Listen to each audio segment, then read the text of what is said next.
Hello student, welcome to DDM Pharma classes. Today I will discuss आपको हम introduction दे रहे थे। इंट्रोडक्शन में हम नर्वस सिस्टम मेनली एएनएस की बात कर रहे थे, ठीक है। एएनएस में हमने आपको दो रिसेप्टर के बारे में बताया था, मस्कुरैनिक एंड निकोटिनिक, ठीक है। मस्कुरैनिक में हमने बताया कि वो उसको हम 5 सब पार्ट में डिवाइड कर सकते हैं, M1 M2 M3 M4 M5। और जो निकोटिनिक होता है उसको हम N1 NN एंड NM में डिवाइड कर सकते हैं, ठीक है। जो निकोटिनिक होता है उसको N और जो मस्कुरैनिक होता है उसको हम M। M1 को हमने कहाँ बताया था, मेनली गैस्ट्रिक टिश्यू पे। M2 हमारा मेनली हार्ट पे, और इसके बाद M3 हमारा जैसे स्मूथ मसल्स हो गई। M4 M5 हमेशा सेंट्रल नर्वस सिस्टम पर पाया जाता है। तो इसमें सबसे पहले हम जो बात कर रहे थे वो कोलिनर्जिक ड्रग की बात कर रहे थे। और कोलिनर्जिक ड्रग का हम जो क्लासिफिकेशन आपको बताए थे उसमें एक था डायरेक्ट एक्टिंग, मतलब कोलिनर्जिक ड्रग को हम 2 टाइप से डिवाइड कर सकते हैं, क्लियर। एक डायरेक्ट एक्टिंग ड्रग और इनडायरेक्ट एक्टिंग ड्रग। जो डायरेक्ट एक्टिंग ड्रग हमारी थी, डायरेक्ट एक्टिंग ड्रग में हमारा जैसे एसिटाइकोलिन, पाइलोकार्पिन, बेंथाकाल, मेथाकाल, कार्बाकाल, ये सब डायरेक्ट एक्टिंग होती है। इनडायरेक्ट एक्टिंग वो होते हैं जो एसिटाइकोलिन कोलिनोस्टेरेज, ये हमारा एंजाइम होता है, उस एंजाइम का इनहिबिटर होता है, ठीक है। देखिए, इसको हम 2 टाइप से डिवाइड कर सकते हैं। जो स्टाइकोलिन इनहिबिटर होते हैं हमारे, इनको भी हम कितने टाइप से डिवाइड कर सकते हैं, 2 टाइप से डिवाइड कर सकते हैं। एक तो हमारा रिवर्सिबल प्रोसेस में जाएगा और एक हमारे इरिवर्सिबल प्रोसेस में जाएगा। रिवर्सिबल में कौन से होते हैं, रिवर्सिबल में मेनली 2 टाइप होता है। एक तो हमारा होता है लिपिड सोल्यूबल ड्रग और दूसरा होता है हमारा वाटर सोल्यूबल ड्रग, ठीक है। लिपिड सोल्यूबल ड्रग में मेनली हमारा जैसे कौन कौन सी ड्रग आती है, मेनली हमारा फाइसोस्टिग्मी है, टैक्रीन है, डोनेपिजिल है, रिवास्टिग्मी है, गैलेंटामीन है। जो हमारा टैक्रीन है इसमें कुछ प्रॉब्लम थी, इस वजह से रिवास्टिग्मी, डोनेपिजिल और गैलेंटामाइन ये हमारी 3 ड्रग्स आई। और ये 3 ड्रग्स की प्रॉपर्टी उनके कंपेयर में ज़्यादा अच्छा था, तो टैक्रीन के ओवर हम इन लोगों को प्रेफरेंस देते हैं। अब हम वाटर सोल्यूबल की बात करते हैं। वाटर सोल्यूबल में हमारा नियोस्टिग्मी, पायरिडोस्टिग्मी, एंड्रोफोनियम होता है। नियोस्टिग्मी, पायरिडोस्टिग्मी एंड एंड्रोफोनियम होता है। फिर हम इरिवर्सिबल की बात करते हैं। इरिवर्सिबल को फर्दर हम 2 डिवीजन में देख सकते हैं। एक तो हमारा होता है आर्गेनोफॉस्फेट, एक होता है कार्बामेट। आर्गेनोफॉस्फेट में जैसे मेलाथियोन, पैराथियोन, DFP, डाइजीन, क्लोरपाइरिफास, एकोथायोफेट, नर्व गैसेस जैसे तबून, सेरिन, सोमन, ठीक है। सब नर्व। कार्बामेट में जैसे कार्बाराइल, प्रोपोक्जर और एल्डी कार्ब क्या होती है, एल्डर का एक प्रकार की एलर्जी वाली जो ड्रग होती है। अगर आपको किसी एलर्जी की वजह से आपके स्किन में कोई प्रॉब्लम है या फिर स्किन में जैसे रैसेस या दाने पड़ जाते हैं, तो हम कौन सी मेडिसिन का यूज़ करते हैं, एल्डी कार्ब, क्लियर। अब इसके बाद थोड़ा सा हम और डिटेल जान लेंगे पिछले क्लास का।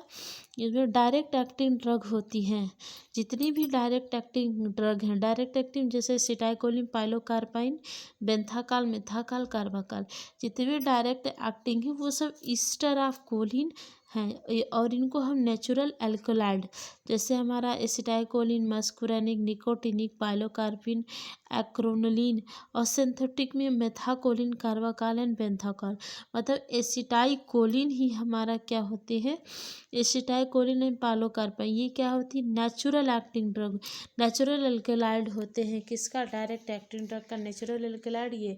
और इसके अलावा जितने बचे हमारे बेंथाकाल, मेथाकाल, कार्बाकाल, ये सब हमारे क्या होते हैं, सिंथेटिक होते हैं। एसिटाइकोलिन को हम क्लिनिकली यूज नहीं कर सकते हैं। उसका क्या रीज़न है, इसका रीज़न है कि इसका मेटाबॉलिज्म बहुत फास्ट हो जाता है। किसकी वजह से, कोलिनोस्टेरेज एंजाइम की वजह से, जो कि प्लाज्मा में ये इफ़ेक्टिव नहीं है IV रूट के थ्रू, ठीक है। इसलिए हम लोग मतलब इसकी जो मेटाबॉलिज्म बहुत फास्ट है, इसकी वजह से हम इसको यूज नहीं करते हैं। मेथाकोलिन जो है सिंथेटिक एल्कलॉइड है, मेथाकोलिन उसकी मैक्सिमम एक्शन कहा था मायोकार्डियम, मतलब हार्ट की जो हमारी मसल्स होती है, उस हार्ट की मसल्स में किसका काम होता है, मेथाकोलिन का, ठीक है। और इसको हम इनहेलेशन के थ्रू भी देते हैं, जिससे ब्रोंकियल हो गया, हाइपर रिएक्टिविटी हो जाए पेशेंट में, या फिर अस्थमा की प्रॉब्लम अगर आती है तो वहाँ पे हम लोग क्या यूज कर सकते हैं, मेथाकोलिन। बेंथाकॉल क्या, बेंथाकॉल का यूज मेनली हम यूरिनरी ब्लैडर की एक्शन को प्रोड्यूस कराने के लिए हम बेंथाकॉल। पाइलोकार्पाइन क्या है, पाइलोकार्पाइन का यूज हम लोग ग्लूकोमा में करते हैं। क्यों, क्योंकि ग्लूकोमा मतलब ये आई डिजीज है, ठीक है। जब प्यूपिलरी मसल्स जो होती है हमारी, वो जब कॉन्ट्रैक्ट हो जाती है तो इसको हम माइटोटिक एक्शन कहते हैं, और जब डायलेट हो जाती है तो इसको हम क्या बोलते हैं, मियोटिक एक्शन बोलते हैं। कार्बाकॉल जो होता है उसका कॉमन एक्टिविटी निकोटिनिक या मस्कुरेनिक दोनों रिसेप्टर पे होता है। और पाइलोकार्पाइन एंड सेविमालाइन, इसका यूज हम ड्राई माउथ में करते हैं, या फिर सायोजर्न सिंड्रोम, या फिर जो है रेडिएशन जो डैमेज करता है किसको, ऐसा रेडिएशन जो हमारे सलाइवरी ग्लैंड को डैमेज कर देता है, वहाँ पे हम लोग इसका यूज कर लेते हैं, ठीक है। देखिए अब इसी तरह हमारा नियोस्टेगमी जो हमारा इनडायरेक्ट, ये सब ड्रग जो नियोस्टेगमी और पायरोडोस्टेगमी है, ये हमारा इनडायरेक्ट एक्टिंग ड्रग है, ठीक है। जो नियोस्टेगमी या पायरोडोस्टेगमी है, मस्कुरैनिक विदाउट एट्रोपिन और निकोटिनिक विद एट्रोपिन, मतलब कि जो मस्कुरैनिक वाला एम रिसेप्टर है, जिसको हम मस्कुरैनिक बोल रहे हैं, जो हमारा एम रिसेप्टर है, उस पर जो ये वर्क करेगा वो एट्रोपिन के साथ नहीं करे, लेकिन निकोटिनिक अगर है तो वहाँ एट्रोपिन उसको चाहिए ही चाहिए, ठीक है। जहाँ पे एट्रोपिन नहीं होता उसको बोला जाता है पोस्ट ऑपरेटिव पैरालिटिक इलियम, ठीक है। मतलब इलियम में पोस्ट ऑपरेटिव फंक्शन जो देगा वो मस्कुरैनिक देगा। इसी तरह यूरिनरी रिटेंशन में भी हम लोग पोस्ट ऑपरेटिव का फंक्शन देखते हैं, ठीक है। इसके अलावा क्या होता है कि जो निकोटिनिक होता है वो एट्रोपिन के साथ मिलता है, तभी माइस्थेविया ग्रेविस या कोबरा वाइट में हम इस ड्रग का यूज कर सकते हैं। निकोटिनिक के साथ एट्रोपिन भी दिया जाता है किसमें, कोबरा वाइट में, ठीक है, जब सांप काट लेता है। माइस्थेविया ग्रेविस क्या है, मसल स्टिचिंग की जो प्रॉब्लम आती है वो हमारी क्या है, माइस्थेविया ग्रेविस। इसी तरह हमारा देखिए ट्रैकिंग जो टैक्रिन है, टैक्रिन वो ड्रग ऑफ चॉइस है एल्जाइमर डिजीज़ का। क्यों, क्योंकि बहुत से हमारे लिमिटेशन है, ठीक है। तो इसीलिए एल्जाइमर डिजीज में टैक्रिन में लिमिटेशन है, इस वजह से टैक्रिन की जगह पर ज़्यादा कौन सा यूज़ किया जाता है, डोनेपेजिल, रिवास्टिगमी, गैलेंटामाइन, ये हम लोग जो होते हैं ये प्रेफर्ड एजेंट है जिनका हम लोग यूज राइट नाउ कर रहे हैं, ठीक है। अब देखिए यूज ऑफ कोलिनर्जी के रीजन, कोलिनर्जी के रीजन में सबसे पहले हम किसका यूज देखेंगे, मस्कुरैनिक। मस्कुरैनिक में सबसे पहले हम अभी आपको बताए थे ग्लूकोमा में पाइलोकार्पाइन यूज किया जाता है, तो अगर ग्लूकोमा डिजीज की बात है उसमें पाइलोकार्पाइन यूज कर सकते हैं, फाइसोस्टिग्मी यूज कर सकते हैं, और इकोथायोफेट, ये सब हमने आपको क्लासिफिकेशन ऑफ कोलिनर्जिक ड्रग में पहले डिस्कस कर चुके। इकोथायोफेट एंट्रोफोनियम में डिफरेंस बता चुके हैं, ठीक है। पिछली क्लास को जरूर रिवाइज करें। ग्लूकोमा में पाइलोकार्पाइन, फाइसोस्टिग्मी एंड इकोथायोफेट होता है।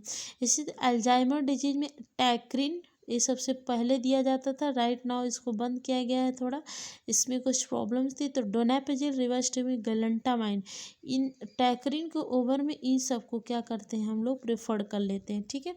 इसके अलावा बेलाडोना की जो पॉइजनिंग होती है उसकी इसके वजह से होती है। फाइसोस्टिग्मीन, ये बहुत इंपॉर्टेंट पॉइंट है, बहुत से कॉम्पिटिटिव एग्जाम में भी आ चुके हैं, और आपके यहाँ अगर इसका एग्जाम्पल आया तो यही आप लिखेंगे तभी आपके बेस्ट मार्क्स आएंगे, ठीक है। इसके अलावा जो हमारा कोलिनर्जिक ड्रग है उसमें हम निकोटिनिक की बात कर लें। निकोटिनिक में जो रिलैक्सेंट मसल होती है उनका रिवर्सिबल अगर हम यूज़ करेंगे तो उसमें हमारा नियोस्टेगमी एंड पायरिडोस्टेगमी होते हैं। इसके अलावा माइस्थेविया ग्रेविस एक प्रॉब्लम है मसल्स में, हमारे माइस्थेविया ग्रेविस हो जाता है, ठीक है। मसल्स जो होती है वहाँ पे हमें माइस्थेविया ग्रेविस की प्रॉब्लम आती है, उसमें स्ट्रेचिंग की प्रॉब्लम। तो या तो उसको हम डायग्नोज करें या तो हम उसको ट्रीटमेंट दें। तो जब डायग्नोज करेंगे वो हमेशा एंड्रोफोनियम की हेल्प से करेंगे, और जो ट्रीटमेंट देंगे हमेशा नियोस्टेगमी और पायरिडोस्टेगमी की वजह से देंगे, ठीक है। कोबरा बाइट में जो निकोटिनिक का यूज़ करते हैं उसमें नियोस्टेगमी एंड पायरोस्टेगमिन होते हैं, जो हम लोग कोबरा बाइट में इनका यूज करते हैं। कल हम आपको बताएंगे कि कौन कौन सा एंटी मस्कुरैनिक फंक्शन आपको शो करेगा, ठीक है। Thank you student.